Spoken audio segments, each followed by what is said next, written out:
Hello everyone, my name is Casbalido John Paul of BSCY1-2. I'm going to report containment theory.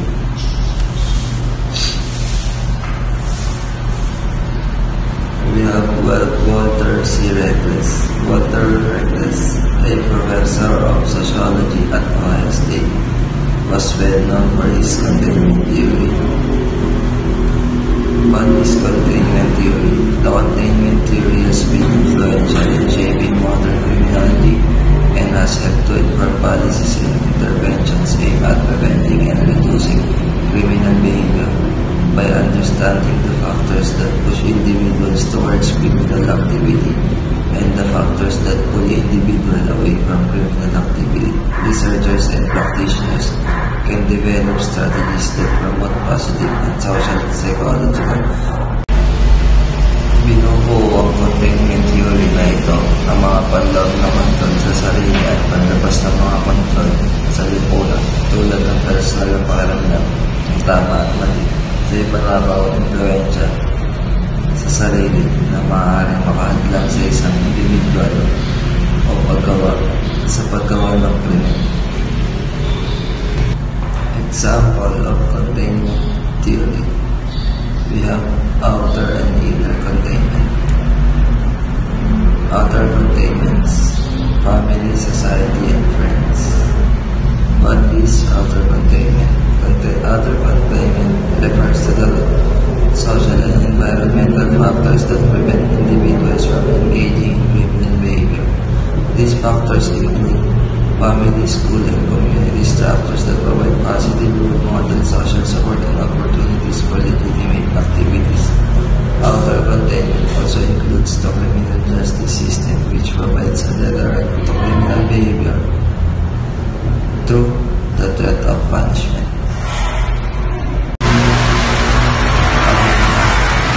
Ang teorya ng parehong panloob at panlabas ng mga kontrol ay gumagana laban sa mga lihis na tendensya.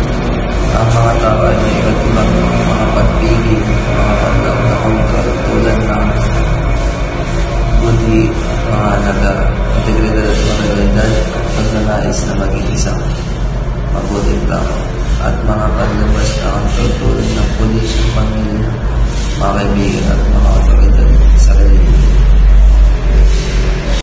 Ang panloob na pagpigil ay ang kakayahan ng mga individual na sundin ng mga inaasahang pamantayan at kontrolin ng kanilang sarili. Yun po ang inner containment. What is inner containment? Inner containment refers to the psychological and personal factors that prevent individuals from engaging in criminal behavior. These factors include a strong sense of self-esteem, self-control, and the ability to resist negative influences and peer pressure. What is the concept of containment theory? The central concept of containment theory are the outer and inner containments are required for a person to develop restraint, law-abiding behavior. Outer containment is the ability of the society, community, family, and other groups to hold persons within the bounds of accepted norms. And that's all. Thank you. Magandang umaga po, Binibining Tres Reyes. At syempre sa mga nakikinig sa atin na kamag-aral, ngayon po ay tatalakayin natin ang aking topic at kasama ang aking buddy na si John Paul Casbalido. Ito po, flash na po natin sa screen. Syempre una, hindi po natin papakita dahil meron po tayong palaro po muna. So, maaari niyo po itong hulaan sa loob ng 30 segundo. Ngunit dahil naging video reporting tayo, maaari nating skip yan. Ayan po. At ayan po yung sagot. Ayan na yan. Ang aking topic ay Social Bond Theory. Stor Baroni, MBS Criminology, Year 1-2. Prof. Binibining Christine Joy Tres Reyes. So, introduction. Social band theory is a control theory built upon the assumption that people are inherently self-interested. Therefore, it seeks to explain why some people refrain from crime rather than engage in crime. The theory posits that offending behavior is caused by weak or broken social bonds with law-abiding people and institutions. Social bonds consist of four elements such as attachment, commitment, involvement, and belief. And the presence of each element facilitates law-abiding people or behavior. Social bonding theory caught the attention of theorists and researchers alike, resulting in a wide variety of empirical tests, heated debates, and theoretical growth. It is one of the more prominent control theories found in criminological literature. So sa introduction po natin, tatalakayin po natin dito yung apat na elemento, which is attachment, and commitment, involvement, and belief. Yan po. So next po. So Travis Warner Hirschi. Sino nga po ba si Travis Warner Hirschi? Si Travis Warner Hirschi ay ipinanganak noong April 15, 1935 at namatay po siya noong January 2, 2017. He also was an American sociologist and an emeritus professor of sociology at the University of Arizona. He helped to develop the modern version of the social control theory of crime and later the self-control theory of crime. Sa madaling salita po, si Travis Warner Hirschi ay siya po ay isa rin po sa sociologist ng panlipunan ng criminology. Nag-aral din po siya sa University of Arizona and mas kilala rin po siya sa tinatawag na siya rin po yung gumawa ng social control theory or social bond theory. So next po tayo. What is social bond theory? Social bond theory developed by Travis Hirschi in the late 1960s is a prominent criminological theory that explains why people don't commit crimes, focusing on the social bonds that prevent criminal behavior. It posits that individuals are inherently self-interested and conformity to social norm arises from strong social ties, not an inherently moral compass. Next po tayo.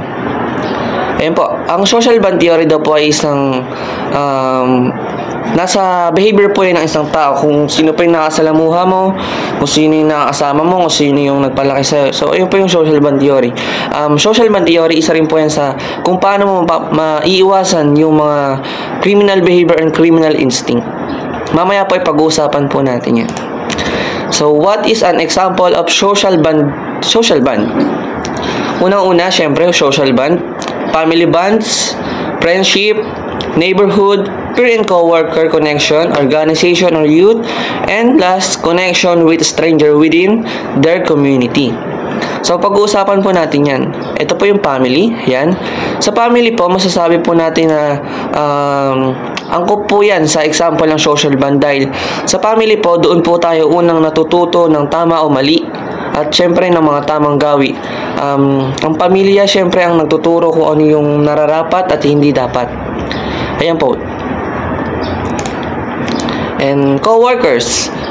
Sa co-workers naman po, masasabi po natin na yung co-workers ay isang factor na upang maiwasan ng pagkakaroon ng criminal behavior sa pamamagitan ng syempre kung merong mga katrabaho na mabubuting loob, mabubuting asal, at syempre nabibisi ka sa trabaho mo. Hindi kailan naman masasagi sa isip mo o sa damdamin mo o puso mo yung mga ganong bagay na makagawa ng criminal behavior. Friends, isa rin po yan sa halimbawa kung paano nyo po masusolusyonan o maiiwasan po yung mga ganong bagay tulad ng sa pakikipagkaibigan ng good influence. Syempre iwas tayo sa bad influence. Nasa kaibigan din po natin at sa kung sino po yung sinasamahan po natin. Neighborhood, isa rin po ito sa factor.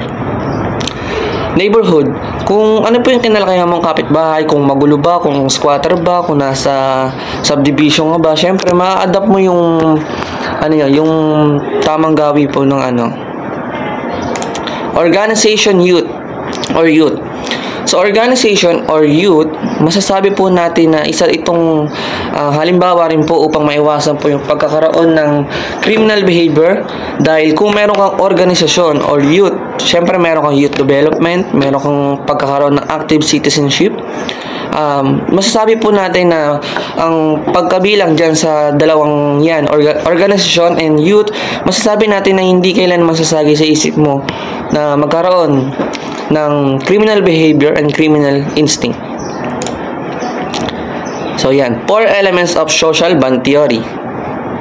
Ito na po yung tatalakayin natin. So ang 4 na elemento of social bond theory, this includes attachment to the family, commitment to socially accepted norms and institution, involvement in activities, and belief that these things are important. Yan. So, ito po yung conforming behavior. Unang-una, syempre, yung attachment. Sa loob ng attachment, merong pamilya, kaibigan, and community. Sa pangalawa naman, commitment. Nakapaloob din po dyan ang pamilya, career, success, and future goals. Sa belief naman po, honesty, morality, fairness, patriotism, and responsibility. And last naman ay yung involvement or attachment pa rin. School activities, sport teams, community organization, and religious groups, social clubs. So, ayun po ay nakaangkala or nakapaloob sa conforming behavior. While yung criminal behavior naman ay yun, isa rin po yung, kaya po nakalagay po dyan yung criminal behavior dahil ayan po yung mga bagay o yung 4 na elemento upang maiwasan mo yung pagkakaroon ng criminal behavior. Ayan po yan. Pamilya, kaibigan, career, success, future goal, honestly, fairness. Kung meron kang mga isa dyan, kahit isa lang man yun dyan, o 2, 3, mas maganda nga kung 5.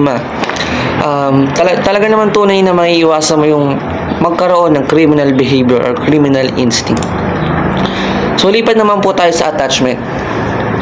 Attachment, it is referred to the emotional connection an individual has with others, particularly family, friends, and significant figures.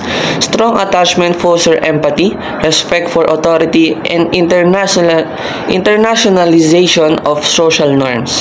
A lack of strong attachment, especially in early life, can lead to social detachment and increase vulnerability to criminal behavior.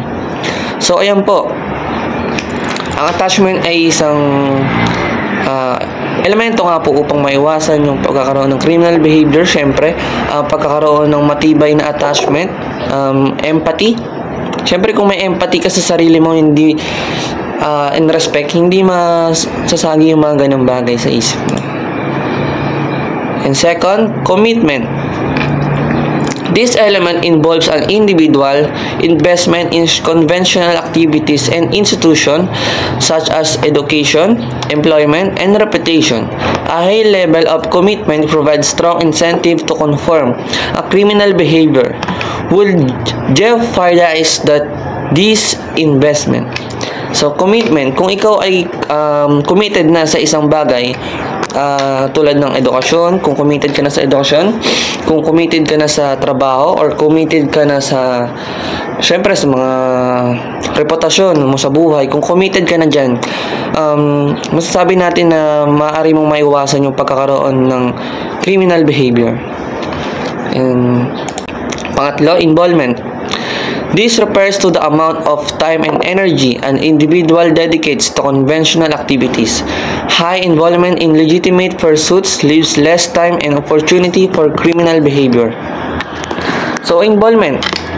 Kung ikaw ay involved sa mga bagay na halimbawa ng mga organisasyon, youths, or public servant, or other na samahan na legal na samahan.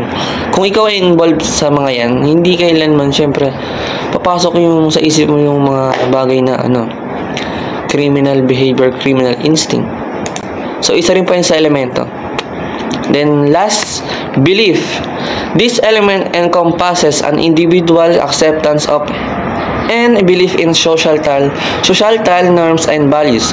A strong belief in the moral validity of laws and rules acts as the deterrent against criminal behavior.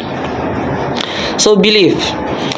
Kung ang paniniwala mo sa isang bagay, kung halimbawa, sabihin na natin Diyos, kung naniniwala ka sa Diyos o sino man sinasamba mo, kung may takot ka sa Diyos, hindi ka mag-aakto na makagawa ng criminal or criminal na gawain. Siyempre, marami tayong tinatawag na, marami tayong uri ng krimen. Kung isa doon ay magawa mo or siyempre, kung magawa mo isa doon, criminal ka, tawag sa'yo. Pero kung may paniniwala ka, kung may belief ka, kung meron kang empathy, meron kang God, may iwasan mo yan, yung criminal behavior and criminal instinct. Then, I think, nasa last na tayo ng page.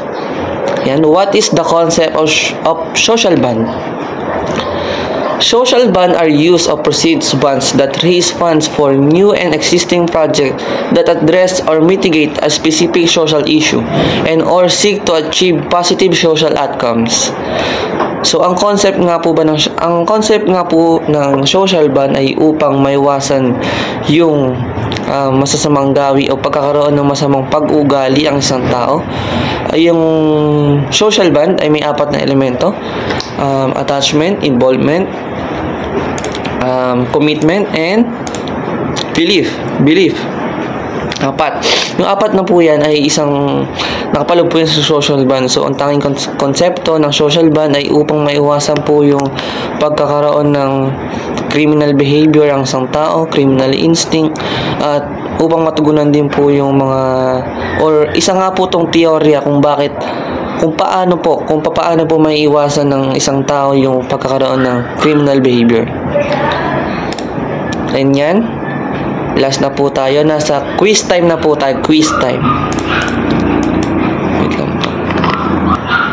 So yan, quiz time na po tayo with my buddy. Quiz time. Yan po.